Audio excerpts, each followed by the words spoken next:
हाँ, तो आज का मेरा मेजर टॉपिक है श्राउड ऑफ ट्यूरिन और जीसस के बारे में। आजकल बड़े मीम्स चल रहे हैं कि जीसस वाज एन इंडियन। उनकी डीएनए रिपोर्ट से पता चला है श्राउड की कि 40% वो डीएनए इंडिया का है।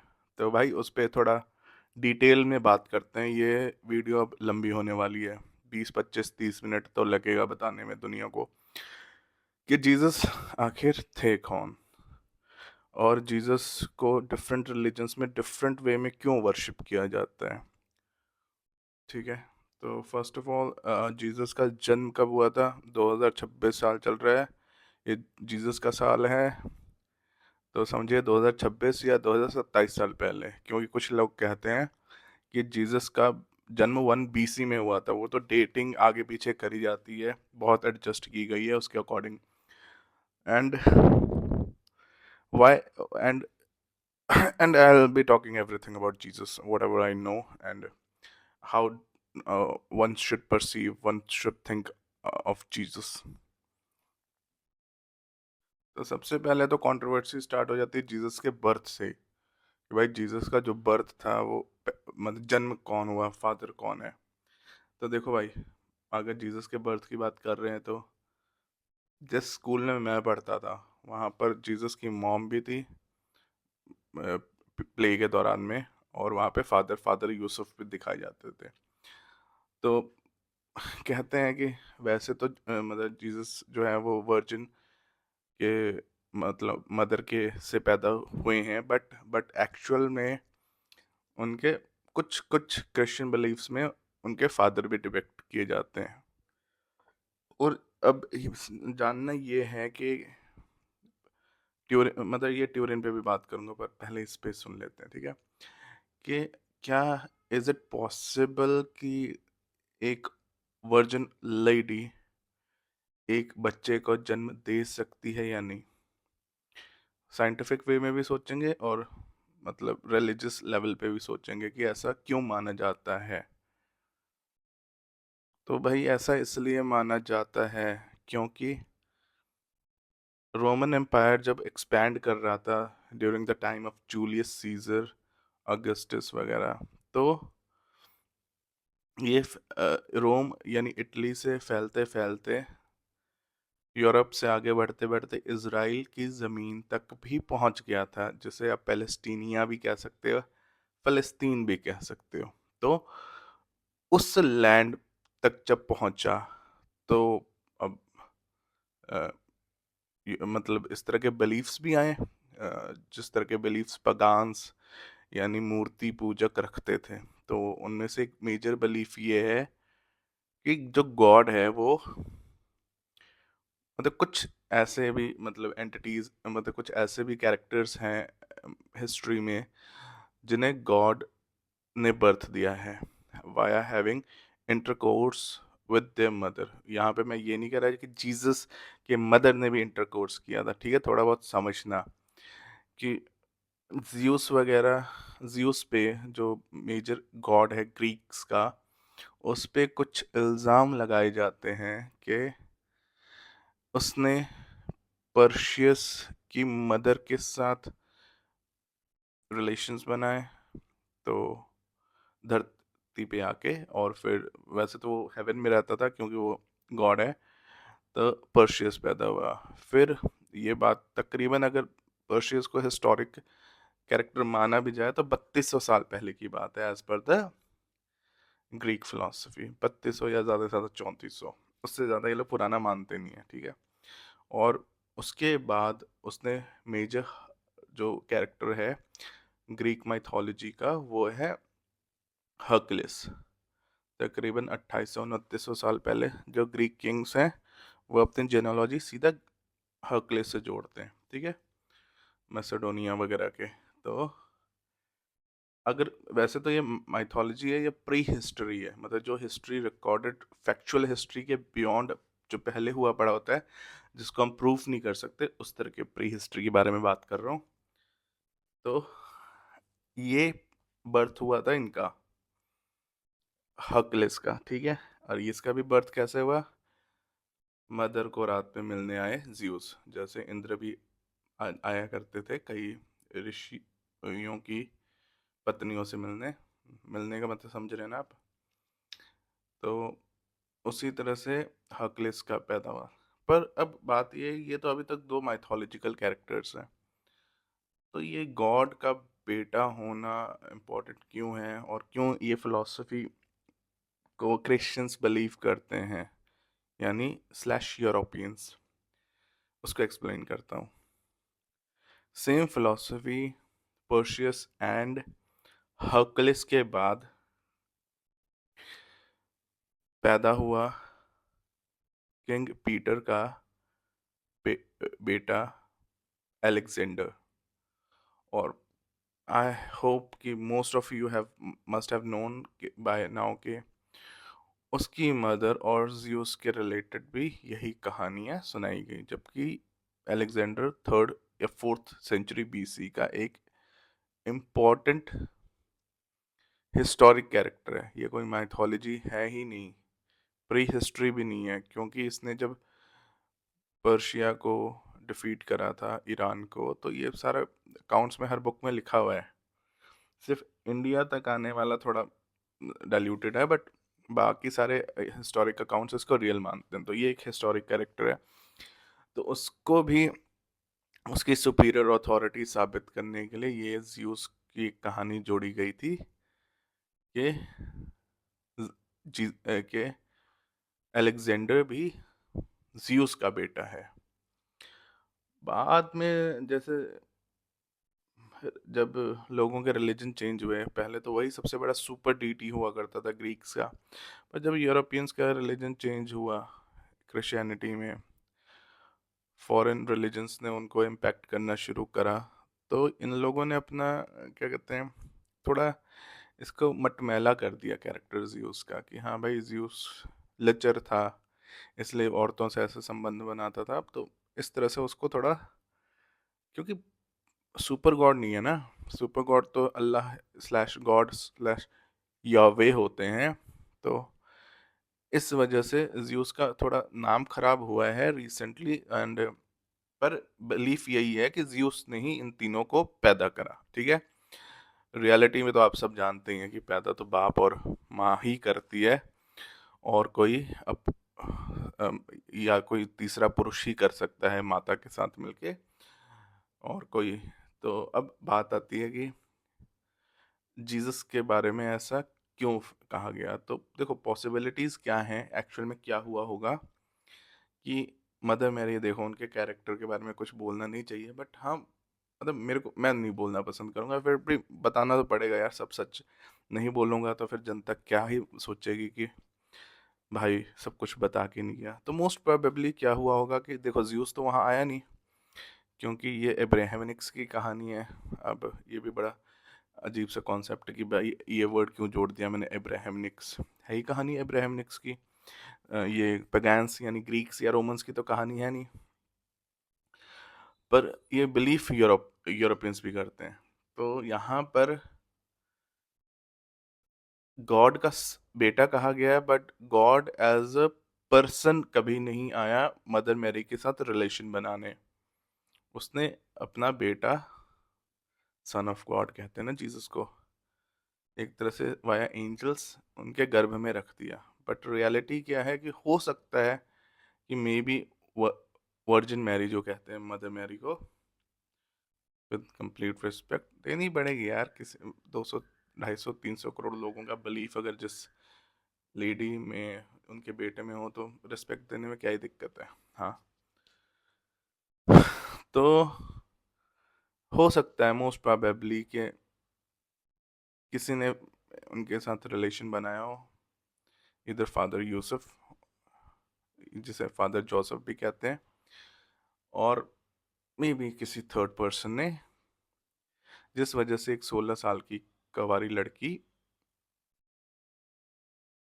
प्रेग्नेंट हो गई, एंड उनको एक बेटे को जन्म देना पड़ा।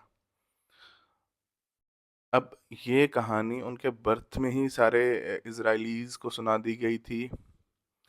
जेरूशलम में जन्म हुआ था उनका, या फिर ये कहानी बाद में बनाई गई, अब इसको भी समझना ज़रूरी है। तो ये मेरे ख्याल से, अब उन्होंने जन्म दे दिया तो क्या हर तरफ हल्ला था? ना, नोबडी केयर्ड, क्योंकि कोई जानता ही नहीं था मदर मेरी कौन है। ऐसा कहते हैं सिर्फ फरिश्ते आए हुए थे गिफ्ट्स लेकर जीसस के लिए, जीसस की मॉम के लिए, कि हाँ भाई उनका बेटा पैदा हुआ है, गॉड का बेटा पैदा हुआ है। तो एक्चुअली ये यूरोपियन बिलीफ, मतलब जब पगान एरा के बिलीफ, यानी जब ये देवों की पूजा करते थे यूरोपियंस, वो वाला बिलीफ मिक्स किया गया जीसस की स्टोरी में। ठीक है, तो चलो हमें उनके बर्थ का पता चल गया कि उनका बर्थ कैसे हुआ था। अब हमें ये जानना है कि क्या जीसस का भारत से क्या रिश्ता है? तो एक्चुअली ये बात ना, एक मिर्ज़ा गुलाम अहमदिया करके थे, जिसने अहमदिया मूवमेंट स्टार्ट करी थी, वही जिसके फॉलोअर्स को पाकिस्तान में प्रोसिक्यूट किया जाता है, क्योंकि यार ये लोग क्या है कि इस्लाम के धड़े से अलग होने लग जाते हैं। अब भाई इस्लाम से अलग होने लग जाओगे, खुद को आखिरी नबी बताओगे, तो भाई कुटाई तो होगी ना। कुटाई क्या, कत्ल तक होता है, होगा। तो ये यहाँ पे क्या है कि, और बहुत ही सारे फॉरेन राइटर्स ने उनके जीसस के बारे में ये कहा है कि जीसस के ना 12-13 साल की उम्र से लेके 25-30 साल की उम्र तक की कुछ स्टोरी पता नहीं है। कहीं वो चले गए थे, या आफ्टर क्रूसिफिक्शन जब वो वापस आए तो वो इंडिया चले गए थे। मे बी ये स्टोरीज इसलिए बनाई जाती हैं ताकि इंडिया में कन्वर्जन इजी हो सके, इंडिया के लिए रिलेटेबल बनाया जा सके जीसस को। यू नो, दुनिया बहुत ऐसे चालाक है, शातिर है, करती है बहुत कुछ।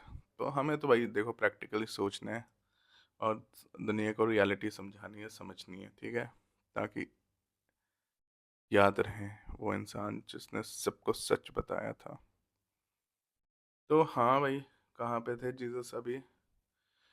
तो अब जीसस का कैरेक्टर क्या था, और जीसस ने कौन से ऐसे चमत्कार करे, या उनकी फिलॉसफी क्या थी, या फिर अगर वो इब्राहिमिनिक्स के ही पैगंबर हैं, मसीहा हैं, तो उनको यहूदी क्यों नहीं मानता है, या यहूदियों ने उनको रिजेक्ट क्यों किया? तो कुछ मेजर रीजंस बताता हूँ कि यहूदी भी अपने आखिरी नबी का इंतज़ार कर रहे थे। उनको पूर्णतः इंतज़ार था सोलोमन की किंगशिप लेने के बाद, डेविड के किंग रहने के बाद, मसीहा, जब मोसेस मूसा ने उनको आज़ादी दिलाई, मोसेस जिसको कहते हैं, इजिप्ट की ग़ुलामी से, इजिप्टिशियन फ़ाराओज़ की ग़ुलामी से, कि भाई उनके एक आखिरी नबी आएंगे जो जजमेंट डे वगैरह एंड जो उनकी सल्तनत काबिज करेंगे, और जो उनका टेंपल ऑफ कोई है, हैकल सुलेमानी का जो टेंपल है उसको फिर से रीबिल्ड करेंगे, क्योंकि कई सारे पर्शियन किंग्स उसको तोड़ दिया करते थे। साइरस को कहा जाता है कि साइरस ने रीबिल्ड करने में हेल्प कर रही थी, इसलिए थोड़ा सा ये, मतलब ज्यूइश के बीच में किंग साइरस पर्शिया का, अखमेनाइड एम्पायर जिसको बोलते हैं, उस थोड़ा सा रिस्पेक्टफुल कैरेक्टर है। बाकी तो भाई, हाँ, तो बात करते हैं जीसस की, कि भाई जीसस ने किस तरह से, तो जीसस की क्या फिलॉसफी थी और उनको लोग क्यों नहीं मान पाए? जीसस की बड़ी सिंपल फिलॉसफी थी, करुणा, दया, प्रेम, प्यार, एंड जैसे कि बाकी इब्राहिमिक, क्या बोलते हैं आप उसको, बाकी इब्राहिमिक मसीहा जो थे, वो क्लियर कट मूर्ति की पूजा, देवी देवों की पूजा, प्रकृति की पूजा, गऊ की पूजा, सूर्य की पूजा, इन सबको डिस्कार्ड करते थे। बाइबल के हिसाब से तो भाई ये भी, तो ये भी इन्होंने देखो, ये सब डिस्कार्ड करने में ज़्यादा इंटरेस्ट नहीं लिया इन्होंने। एक मेजर स्टोरी बताता हूँ कि वो अपना काम कर रहे थे, और वहाँ जेरूशलेम की जनता ने एक लेडी को पत्थर मार रहे थे क्योंकि उसने कुछ इनफिडेलिटी करी थी, अपने पति को धोखा देके किसी तीसरे पुरुष के साथ कुछ रिलेशंस संबंध बनाए थे, यानी फिजिकल हुई थी। तो क्योंकि उस लड़की औरत ने पाप किया तो उसको पनिशमेंट मिल रही थी।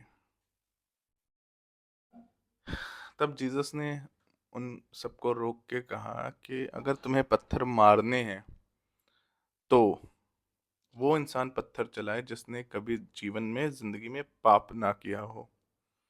सब के सब स्तब्ध दंग रह गए, सब कहते भाई हम सब ने पाप करा है, तो किसी ने पत्थर ही नहीं चलाया। यानी कि जो एक प्रथा चली आ रही थी अरब ममालिक में, अरब भी बोल रहा हूँ, अरब ममालिक, सऊदी अरब नहीं कह रहा, वो कहते हैं ना इजिप्ट भी अरब कंट्रीज में से एक है, तो उसको सीधा उन्होंने चुनौती दी वाया लव कि भाई गॉड इतना भी, क्योंकि मैंने कहा ना वीडियो लंबी होगी तो बहुत कहानी बतानी पड़ेगी, क्योंकि गॉड ने ना बहुत बार सजा दी है। किसके गॉड ने? इब्राहिमिक्स के गॉड ने, यानी यहूदियों के खुदा ने। ज्यादा क्लियर लैंग्वेज में अगर बोला जाए, कब किस किस को सजा दी है, कब कब सजा दी है? जब जब लोगों ने मूर्ति पूजा करी है, या फिर मैंने बताया ना किस किस की पूजा, गऊ, नदियों की पूजा, वॉटेवर। तो पहली सजा मेजर दी थी जब नूह के टाइम में, जो आदम की लीनेज में 10th थे, उनके समय में लोग मतलब मूर्तियां बना बना के पूजा करने लगे थे। तो भाई रियल गॉड को तो ये फेक गॉड्स की पूजा अच्छी लगती नहीं है, तो फिर उन्होंने पूरी धरती को जलमग्न कर दिया था, यानी the whole world got engulfed bye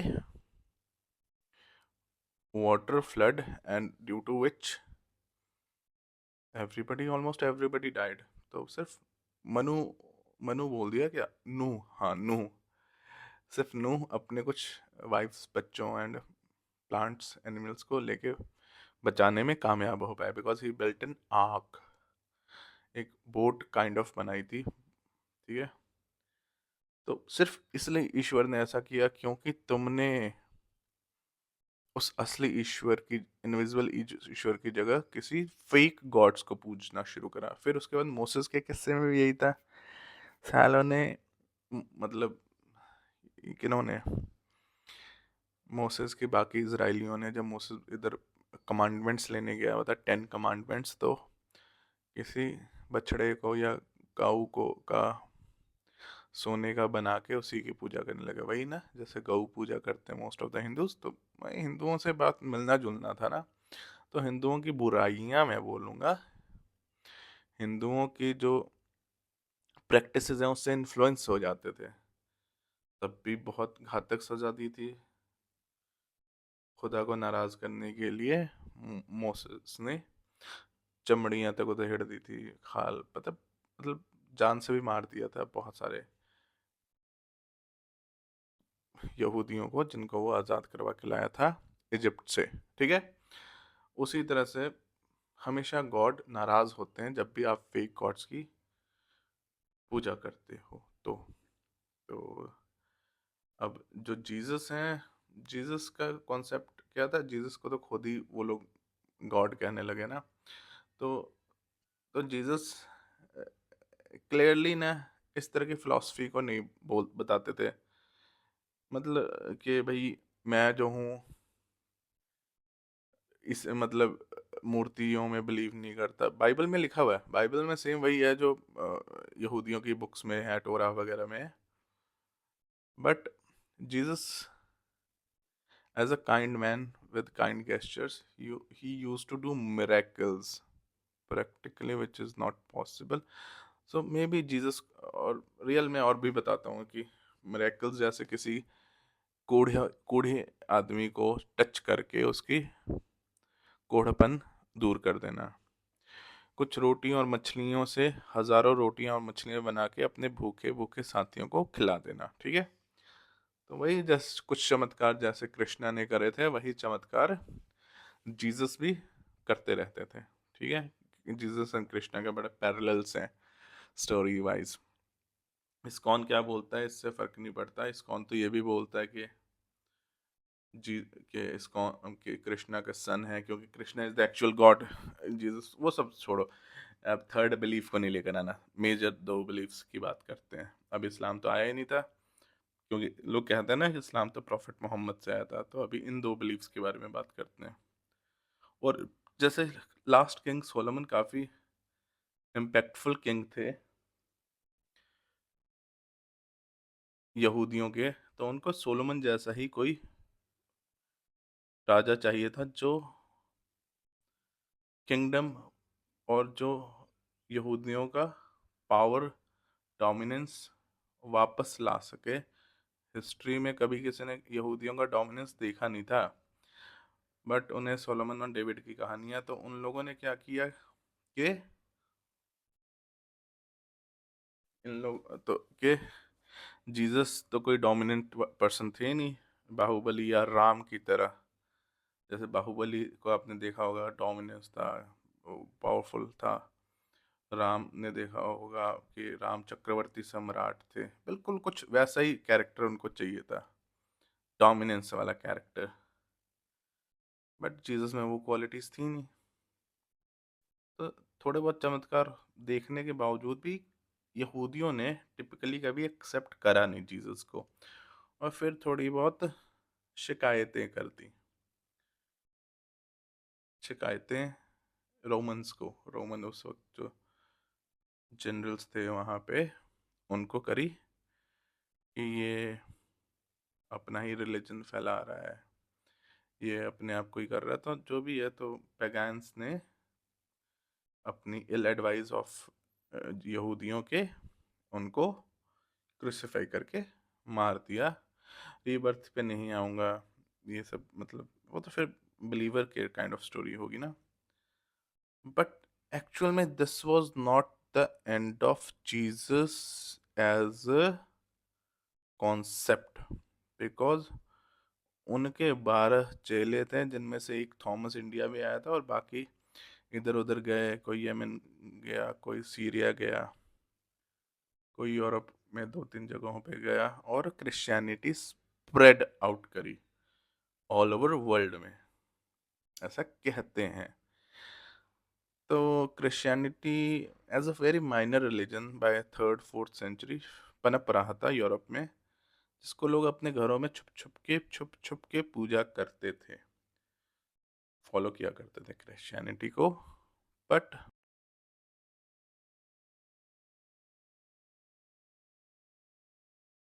but 10 20 50 100 200 500 1000 लोगों के बिलीव करने से यूरोप का डोमिनेंट रिलीजन तो नहीं बन सकता था क्रिश्चियनिटी।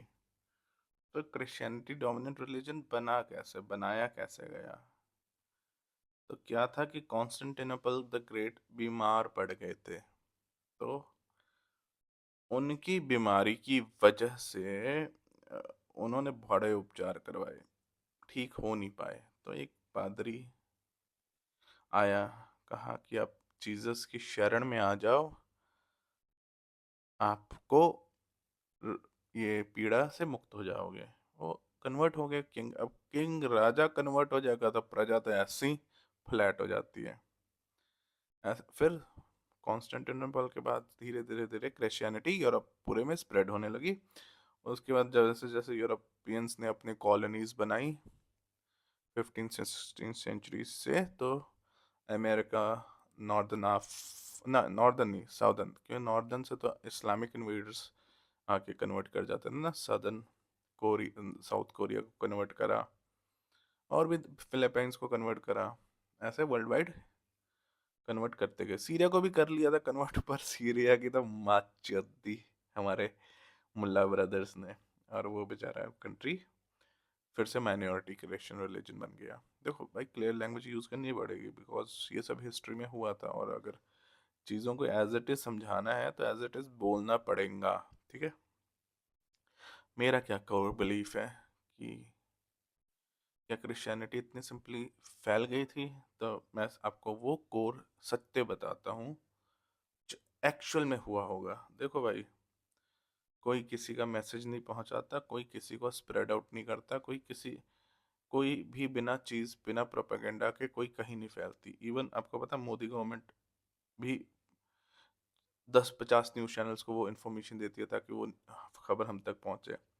कभी कोई नरेटिव चलता है जैसे राघव चड्ढा का, तो पीआर चलाया जाता है। सल्लू भाई पीआर के दम पे अपने आप को फिलेंथ्रोपिस्ट बना पाया after a reckless being he was in past. तो बिना पीआर के ये चीज़ें होती नहीं है, और पीआर के लिए चाहिए होता है फंडिंग। तो एक्चुअल में क्या था कि जीसस जन्मे नहीं जन्मे, कहानी है, बिलीफ है, जो भी है, दैट डजेंट मैटर। ठीक है,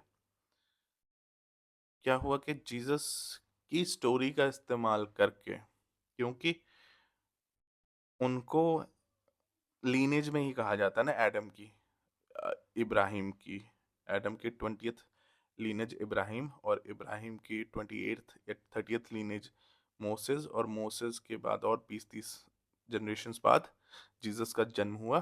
तो तो इसे मतलब उसी फैमिली में कहा जाता है। तो मुझे ऐसा लगता है कि इस जीसस की पॉपुलैरिटी का इस्तेमाल किया, या फिर जीसस को ही को एक मतलब क्या कि रिलीजन को स्थापित करने के लिए, क्रिश्चियनिटी को स्थापित करने के लिए यू ज्यूइश ने, यहूदियों ने फंडिंग करी, सुपर फंडिंग करके इस रिलीजन को खड़ा किया है। क्योंकि आज भी आप देख रहे हो कि इसराइल ही अमेरिका को कंट्रोल करता है। तो जो प्रोपेगेंडा मशीनरी है, जो वो क्या करती है कि कन्वर्ट करती है वो मनी स्पेंड करती है। तो मेरे को ऐसा लगता है कि देखो, यहूदी ना कभी किसी और को अपने रिलीजन में एंटर नहीं करने देगा, क्योंकि एलिटिज्म आ जाती है ना कि ये भी यहूदी बन गया। तो वो क्या करते हैं, वो अपने गुलाम क्रिएट करते हैं। तो इब्राहिमनी की फेथ से होना चाहिए, वन गॉड बिलीवर। थोड़ी सी त्रुटियां हैं कि अरे, three forms, Holi spirit, God, sun of God, थोड़ी सी त्रुटियां जिनको वो इरेडिकेट नहीं कर पाए। बट उन्होंने मोनोथीस्टिक रिलीजन के तौर पर जीसस के बिलीफ, जीसस के रिलीजन को स्प्रेड आउट करा with funding, super funding, and इसको एक पॉपुलर रिलीजन बनवा दिया। क्योंकि भाई कोई किसी का मैसेज नहीं फैलाता बिना पैसे के, जब तक पीछे से पैसा ना हो। ठीक है, एंड क्या है, और ये एक तरह से एक गुलाम कम्युनिटी क्रिएट कर दी यहूदियों ने अपने लिए, जो मोनोथीस्टिक, एक गॉड जो इनविजिबल है उसको बिलीव करे, बट उनकी कम्युनिटी में एंटर ना कर पाए। यानी कोई क्रिश्चियन जो है वो ज्यू नहीं बन सकता, ना बनाने की उन लोगों ने कोशिश भी नहीं करी, क्योंकि ये इलाइट है ना। ये करते हैं कल को हमारे बीच में आके हमारा हमारे वेल्थ में से डिस्ट्रीब्यूशन ले लेगा, हमारी बेटियों के साथ शादी करेगा।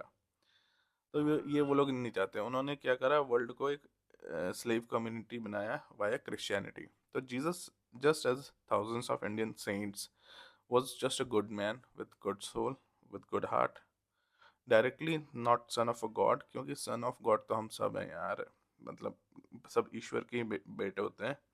वो स्पेसिफिक सन ऑफ गॉड या फॉर्म ऑफ गॉड नहीं थे। He was a great man, a great saint. ठीक है, एंड उनके ही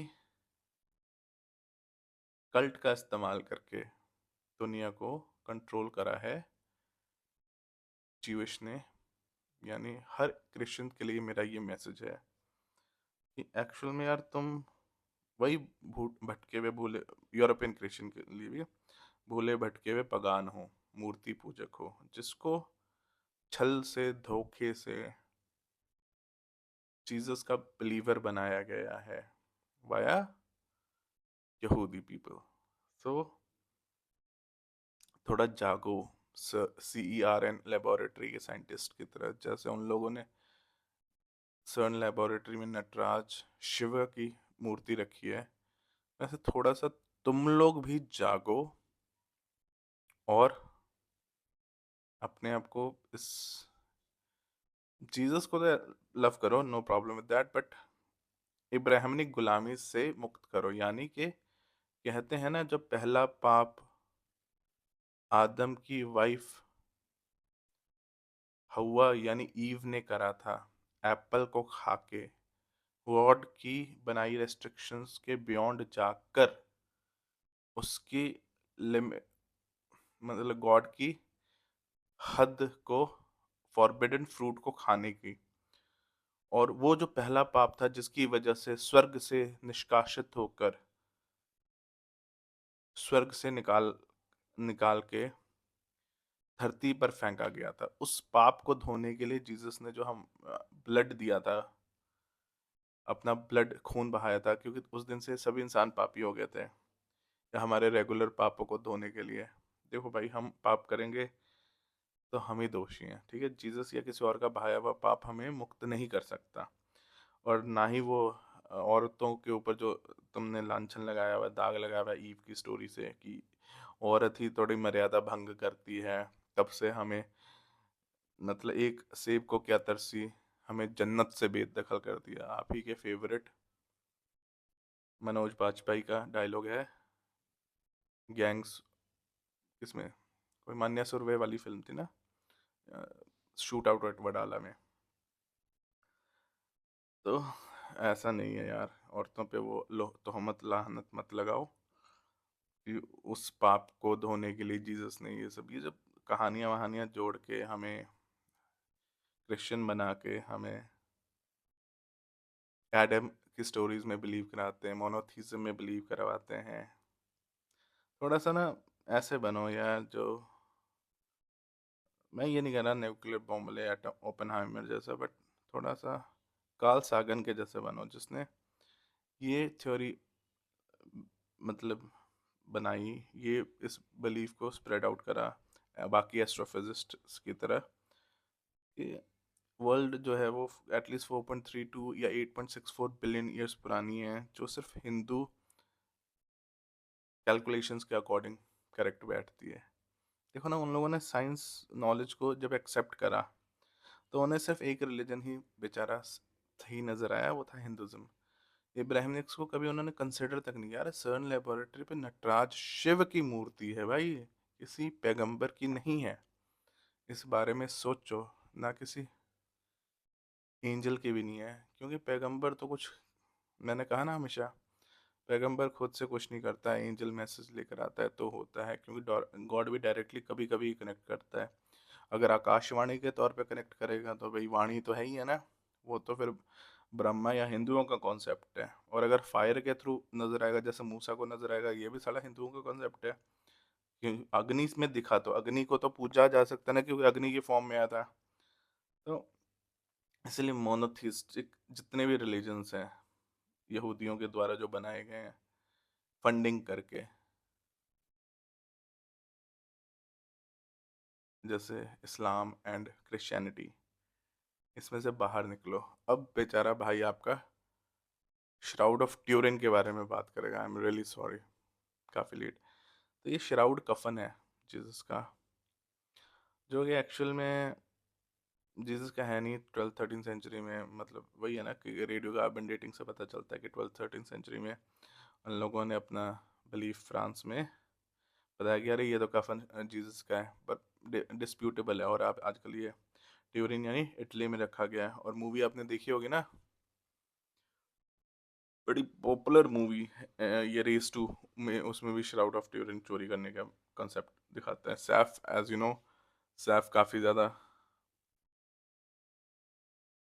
वेस्ट को पढ़ता है, प्रीवियस इस्लाम को पढ़ता है, तो उस स्टोरी में उसको मज़ा भी आया होगा। और डायरेक्टर्स भी वही होंगे, अनीस आज़मी का काइंड ऑफ, वो भी होता है, पता नहीं क्या है, अब्बास मस्तानी काइंड ऑफ। तो उनको स्टोरी में था, इंटरेस्ट था। तो और भाई वहाँ पे ये कौन, देखो, जितने भी डीएनए है ना, वो घूम फिर के इंडियन डीएनए से मिल जाते हैं, तो ये कोई बड़ी बात नहीं है यार। ये सारे भाषाएं तुम्हारी यूरोपियन लैंग्वेजेस, रशियन लैंग्वेज में अगन, अग्नि को कहते हैं, त्री, ये ग्रीक का, कितनी लैंग्वेज के कितने वर्ड्स मिलते हैं भाई, कितने कितने यूरोपियन इंडियन लैंग्वेजेस से मिलते हैं। तो जब भाषाएं मिलते हैं तो डीएनए थोड़ा बहुत मिल गया तो कौन सा हल्ला हो गया। ऐसे ही बस हल्ला मचाना भाई। तेनों घर की याद नहीं आई जस्सी, ऐसे जीसस को जस्सी बोल के इंसल्ट करना and all this shit kind of things गलत है यार। Just good man, nothing sun of God और प्रॉफिट और मसाया। मसाया क्या, मैं भी मसाया हूँ भाई। जिसको गॉड का मैसेज मिलता है ना, वो हर इंसान मसीहा है, ठीक है। तो ऐसे तो मैं भी अगर तुम लोगों को कुछ नया मतलब रियल नॉलेज दूं, तो देखो मैं ना गॉड की एक्चुअल फॉर्म तक पहुंचाऊंगा दुनिया को। और उस एक्चुअल फॉर्म तक पहुंचाने के लिए, जैसे अभी तक 5 7 10 हज़ार की साल की हिस्ट्री में जो जो तुम लोगों ने गॉड के बारे में जाना है, जो फाइनल में गॉड है कौन, कैसा है, अच्छा है बुरा है, या दया करता है या फिर मूर्तियों को लेके खिंचता है। भाई मैं, अगर मेरा नाम अभय प्रताप सिंह है, हिंदू हूँ, तो ऐसा नहीं है कि मैं बायस्ड होकर हिंदुओं के फेवर में बोलूँगा, नहीं भाई। जो सत्य होगा ना गॉड, तो मैं बिल्कुल ही एक न्यूअर फिलॉसफी, एक बिल्कुल ही अच्छी मतलब फिलॉसफी जिसको तुम लोग एक्सेप्ट कर सको, मान सको, उस फिलॉसफी तक लेकर आऊँगा, पहुँचाऊँगा। पर पहले ब्राह्मणिक और हिंदुज़्म और ये सारे रिलीजन्स को तुम लोगों को कंसल्ट करके समझा दूँ, ठीक है।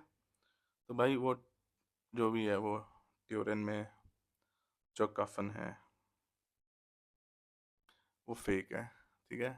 उसके पीछे ज़्यादा पागल मत बनो। और उसमें 40% डीएनए इंडिया का है, तो चलो ठीक है, और नहीं भी है तो भी क्या फ़र्क पड़ता है। जीसस इंडियन था, बट क्या जीसस ने राम और कृष्ण का नाम लिया? नहीं लिया ना। वो तो ठीक है ना, वो कैसे ले सकते हैं नाम, जब सारी बुक्स लिखवाई यहूदियों ने अपने हिसाब से, तो नहीं ले पाएंगे ना। बहुत, देखो यार, जिस शिव की पूजा यूरोप से लेके मिडल ईस्ट मुस्लिम कंट्रीज में की जाती है, शिवलिंगम मिलते हैं, वो शिव और का नाम कैसे दबाया गया है वाया क्रिश्चियनिटी, वाया ब्राह्मणिक्स, अभी इन लास्ट 1000 1500 साल में हम सबको पता है। मैं शिव को भी मानता हूँ, नहीं मानता हूँ, मैं ना at the end of the videos 10 20 30 40 ऐसी वीडियोस बनाऊंगा एक एक पैगंबर के ऊपर, एंड फिर मैं अपलोड कर दूंगा, ठीक है।